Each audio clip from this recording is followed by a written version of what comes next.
Hi everyone, Vicki Verley here, Rock and Roll Prophetess. We're going to take a look at this new moon eclipse. We're still using the laptop computer because I'm not going to get another computer till the retrograde's over. But so we're doing the laptop, which it worked out okay last time. It just took extremely long, like 10 or 11 hours to upload, but we'll make it work. But anyways, about this new moon, it's the new moon eclipse in Scorpio on Thursday, October 23rd, 2014. Times will vary. 5:10 p.m. Eastern Time. And the big news about this, I'm going to use my pencil for the pointer again because this thing is not so great either, the laptop. But Venus is in here. Look at that. Venus, 0 Scorpio, Sun 0 Scorpio, Moon 0 Scorpio. So 0. Now there's critical degrees. We all know that 29 is a critical degree because, as you know, the degrees go through the zodiac. 0 through 29, and then it goes back to 0. And it's all cyclical. It's all the wheel. It's all cyclical. You go through that. You start at Aries. You go through, to Pisces, and then you start over at Aries. So it's all these cycles. It's a big part of astrology is cycles. But 29s are called critical degrees because when it changes from 29 to 0, this is important. But a 0 is also important. 0 is talk about a new beginning. So it's a new moon, Sun and Moon conjunct, new moon in Scorpio. And Venus is involved, and it's 0. So talk about new beginnings. We're definitely in a time of new beginnings here. I like the Venus, and that's the only big aspect. If I can, will the scroll work? No, the scroll's not going to work. Going by the aspectarian. Oh, actually, no, it's trining Neptune. But the thing that, right away, Venus, it's exact, just about. Just a couple of minutes off here. So Venus being involved, a new beginning involving Venus energy. So Venus, it's all about love. First thing, Venus is the goddess of love. It's beauty. It's charm. It's congeniality. I use that word a lot with Venus. So it's Venus, Sun, Moon, and Pallas also. Pallas is brilliance. Pallas is adaptability. Pallas is finding a way to get the job done when there seems to be no way. Fashioning of new tools, new inventions, new things. Venus is having your creativity and flow too. So big, creative things are, highlighted for sure. Also, flashes of brilliance. We could have ideas. This is an idea time. This is definitely an idea time. And with Scorpio, there's that element of the darkness, right? But it's like maybe ideas that have been hidden, or we had to go deeper than we've ever gone before to find the answers, to find the beginning, to find the answers, to find a new way of doing things, a different way of doing things. We had to really transmute the old in order to have the new. Scorpio's not really thought of, to me or in general as, associated with new beginnings. Because Aries, of course, is, and it's one of the later signs in the northern hemisphere. It's the fall, and it's kind of the receding energy of Scorpio inward.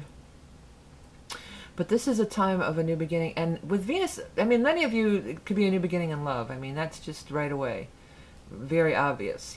New moon eclipse, with Venus, new beginning in love, period. It doesn't have to be with a lover. It could just be something you love or someone you love. A new relationship of any sort. It doesn't even have to be a new relationship that's going to bring Venus energy into your life. Creativity, love, joy, happiness. It can also be a new outlook for you, kind of within yourself. A new beginning of a new joyful... it's a little bit of a contradictory thing because Venus is, and Scorpio are kind of different energies. But there's something, there's like a mysterious vibe about it. A mystery, allure. These are the kind of things that I think of with the Venus-Scorpio energy. Not overtly, not overtly pushy or bossy or hey, look at me kind of energy. More just like allowing your presence to be felt, allowing your energy to exude. You know, it's smoldering. It's like a smoldering energy. So it's a great time for new beginnings. Of course, you want to look in your chart and see where it's going to fall in your chart, and then that could make a big difference, you know, as to what's going on. So try Neptune. You know, it is over here trining the Neptune in Pisces. So again, it brings about that water element.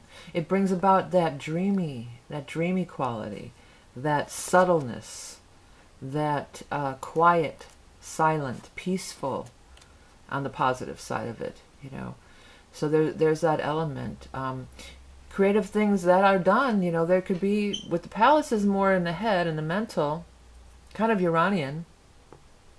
Earthy Uranus is like what I think of a palace. Or MacGyver.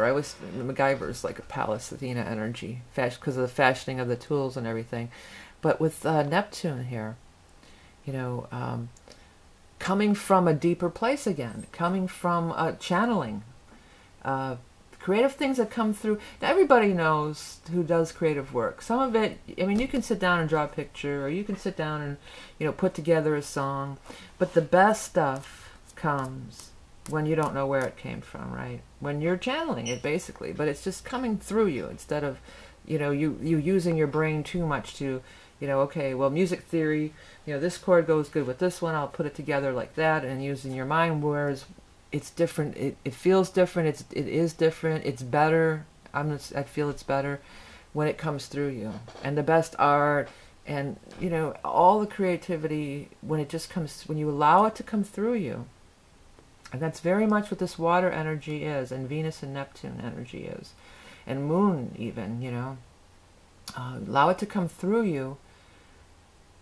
And again, I want to use the term being subtle.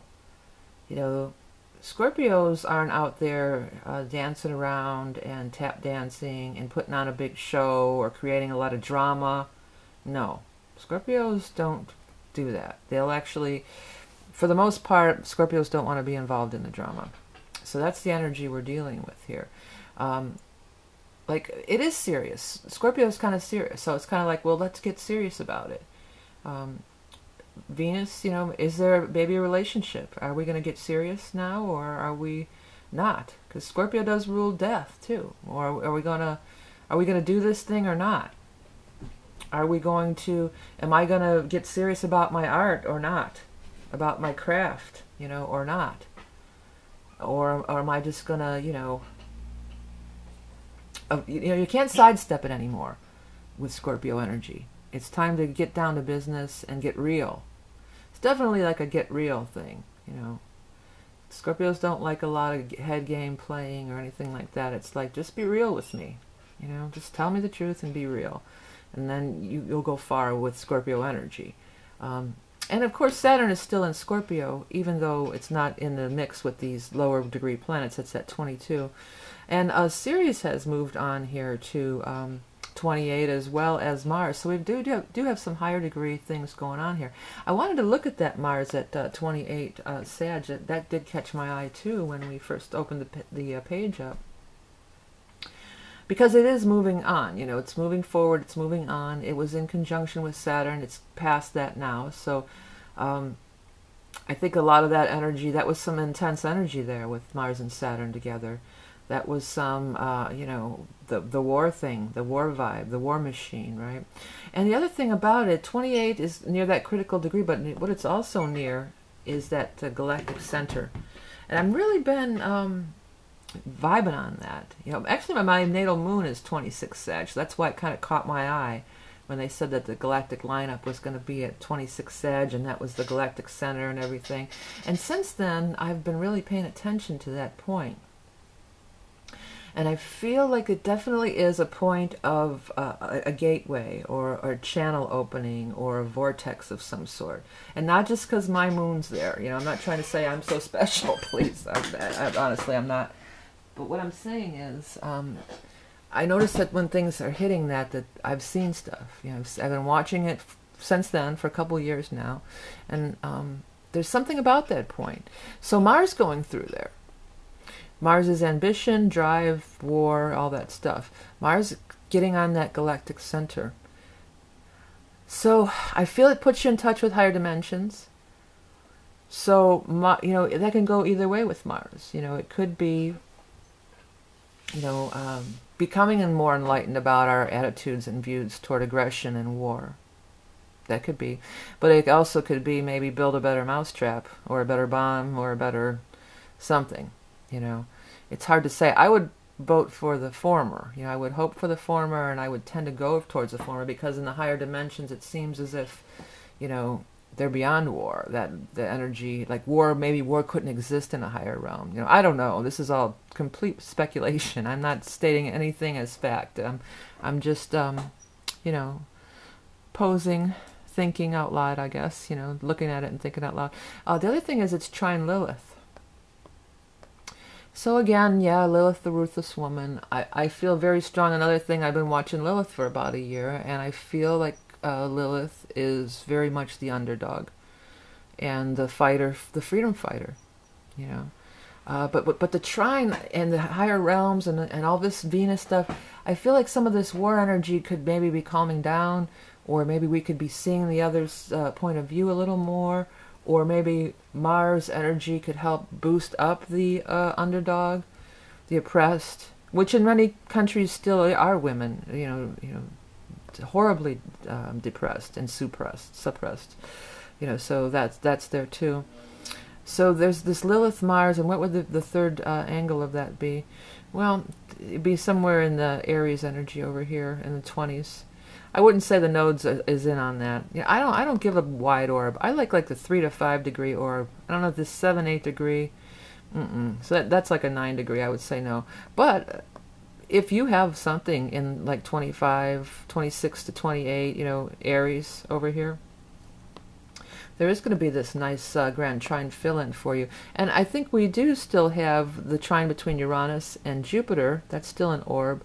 And where's the third part of that is in the teens over here in Sag, and nothing is there now. Mars was filling that in too. We've got Vesta, but it's a little on the low side here. Again, I wouldn't say that would count. Vesta's trining Juno, though. See, again, I like that, because Juno I think of as sort of a feminine energy too. Look at you got Juno. The two, Lilith is definitely feminine energy, whether she's the ruthless woman or the oppressed woman or whoever she is. She's a she, right? And then you've got Juno, also a she, and Leo, with Jupiter sandwiched right in the middle there. So there can be things coming forward about women and feminine energy, or giving that a boost. Maybe just women's rights in general in these countries where they're so suppressed, but also possibly just the feminine energy of the the times we're moving into, the Gaia vibe and everything. Although I more subscribe to the Native American philosophy on that. If you ever read like Vicky Noble and some of these old about these old societies, and you've all seen this has come up in a couple of readings here lately too, with the goddess lady, with the big woman, with the big goddess, round curvy girl. So that was the feminine. That was the rule of the feminine. And then we went into the patriarchal society for many years. There's a cycle around that too. And many say, oh, now we're going to go back to the feminine. But see, the Native Americans feel like, no, now we're going to strike the balance. The balance between the male and the female. Because in the Native American culture, the women always were, they were never treated badly. There's a council of the wise women, and it had to get past them before the tribe did something. The men didn't just go around deciding everything. So it's a balance, and that's what I like to think we're moving towards. And it's not like, okay, now women are going to rule the world. No, we're going to have equality and balance. And that's, while the node's in Libra, while our north node over here is in Libra, that's what we're kind of striving for anyway. That's the Libra energy, the fair, equal, the scales being balanced, right? So, that's my little take on that stuff. But let's see, what else is going on with this chart here? This is coming closer and closer with this Uranus South Node. I looked it up the other day because I think I want to do something on that date. And it's going to be like January 20-something, 1st, or I'm going to have to zero in on it. My ephemeris doesn't give the note every day, so I'm going to have to look that up more in detail. But it's right around January 20 something that this is going to be an exact conjunction here, and I think that's going to be something magnificent. I feel like we're feeling that energy already. I feel like that's going to boost us into the Aquarian age. I think that that's going to also, I have a feeling that that's going to be like a clearing of karma, if you allow and let it be. That many of us can like clear a lot of karma really quickly, because the South Node is the past and the past lives and the karma we bring in. And in Aries too, you know, about ourselves, right? So clearing of karma, massive enlightenment, you know, massive remembrances of our soul's journey. I think a lot of people are going to start seeing things. Also, tons of people from past lives are going to just be popping in and gravitating towards each other. But I want to do a whole video on that, and there's something else I want to do when that comes exact and everything. But in the meantime, we're really talking about this new moon over here. So 0, like I said, can't get more new than 0 degrees. You cannot get more new than that. And it's an eclipse, well, partial, I think, or something, but it's an eclipse. It's the, you know, it counts. I say it counts. I'm counting it, all right? So yeah, new beginnings. You want to look at your individual chart and see what house it falls in. And you might want to look back at the tarot scopes that I did for October, because I believe I did mention that for each sign at the end. Just a real brief rundown of the, you know, what house they fall in. Yeah, so some interesting stuff from here. Shifting of energy. Scorpio, death and rebirth. These 28s and 29s, these energies are shifting. That's definitely what I feel. And it kind of goes back to these, you know, these tween times again, too. It's a shifting of the energy. Death and rebirth. Releasing of the old, which the full moon eclipse brought in that energy. And then, of course, the new moon eclipse is going to bring in a new beginning.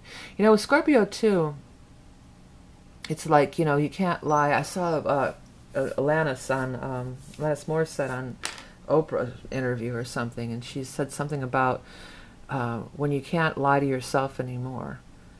See, that was so deep and so key, and that's the Scorpio thing. You know, you can fool some of the people some of the time, but you can't fool yourself. I think the original saying was, you can't fool mom and dad, but you can't fool yourself. You know, you got to be true. You got to look in the mirror and say, hey, this is what's what. Okay, so it looks like my battery's going to die. I'm going to hurry up and get through this. As always, don't forget to check out all my other stuff, my other channels. I've got the Rock and Roll Prophetess channel. There's my other channels over here, which consist of the VV Creative Shorts, and the Littering Songs for Kids with the Christmas songs, Tapestry of Life Mandalas. If you go to the order page, you can find everything you need down here about ordering all my different things that I have to order here. The mandalas, the readings, and the astrology reports, really cool, and how to make a donation. And I just found out some people, you can make a monthly donation. It doesn't have to be a lot, but if you want to give, you know, a few dollars a month, that would be really cool too, and highly appreciated. And this thing isn't going to work. We're recording this under Mercury retrograde. Here we go. Tarot in the Modern World, available on Amazon. Very easy to understand tarot book. Okay, I want to thank you all for watching, liking, commenting, sharing. And don't forget that you are love and beauty incarnate, and I'll speak to you soon.